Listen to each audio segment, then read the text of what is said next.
MJF had a lot to say on AEW Dynamite, and he let it all out in a huge way. The Salt of the Earth took the microphone and made it very clear that he believes he is underappreciated in his current role in AEW, and then the issues between Tony Khan and MJF are infamous at this point. In reality, MJF was signed to a $70K to $100K contract starting off, but his new extension he signed was for much more, in the hundreds of thousands. Still, it is a drop in the bucket compared to the money CM Punk is making, and it should be noted that the first thing MJ did was take off his signature Burberry scarf and say, "This is Maxwell talking." MJF threw around the S bomb like nobody's business, and he also pointed out how Tony Khan had some executive friends in the house in Los Angeles. This was an intense segment, and MJF's face turned as red as the blazing hot crowd when he was talking. So, in the end, MJF said that Tony Khan is paying the ex WWE guys a lot more. Then he asked if Tony Khan would like him more if I was an ex WWE guy. That got a big reaction from the crowd. That was followed by Maxwell Jacob Friedman begging Tony Khan to fire him. MJF then dropped a string of profanities into the microphone that needed to be censored. Someone off camera started counting MJF's down, and he reprimanded them for even trying. Then they cut off MJF's microphone and the segment went to black. So this is what happened tonight at AEW Dynamite.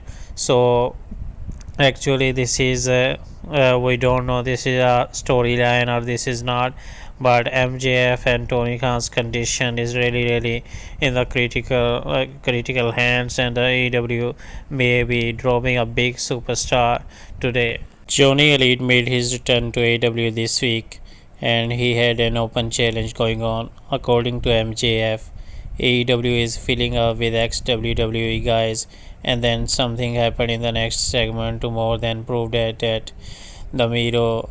Johnny Elite waited for his opponent for a moment before Miro appeared on the screen. After a little speech about how he is doing this to redeem himself or get the title back or whatever, Miro came out. The former Rusev defeated the former John Morrison via submission. This was a nice match for a pumped Los Angeles crowd. Only time will tell if Miro can get more wins. And Lana didn't show up with Miro this time, despite the apparent teasing since he debuted. We will have to see if that happens. Tony Khan's payroll might be filling up. Who knows? Keep checking back. What's next for the wrestling world? AEW and NJPW joining forces for Forbidden Door, and that Chicago event will be a big one on June 26th. Now we know about one epic match that is going down, and this is the CM Punk versus Hiroshi Tanahashi. CM Punk and FTR kicked off the night this week on Dynamite by taking on and defeating on Max Caster and the S Boys.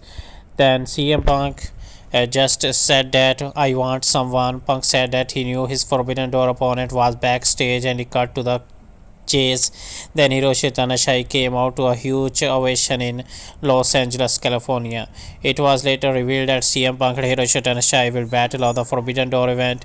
We are not sure what the rest of the card will look like, but this is a huge dream match for sure, and it's happening at the Forbidden Door.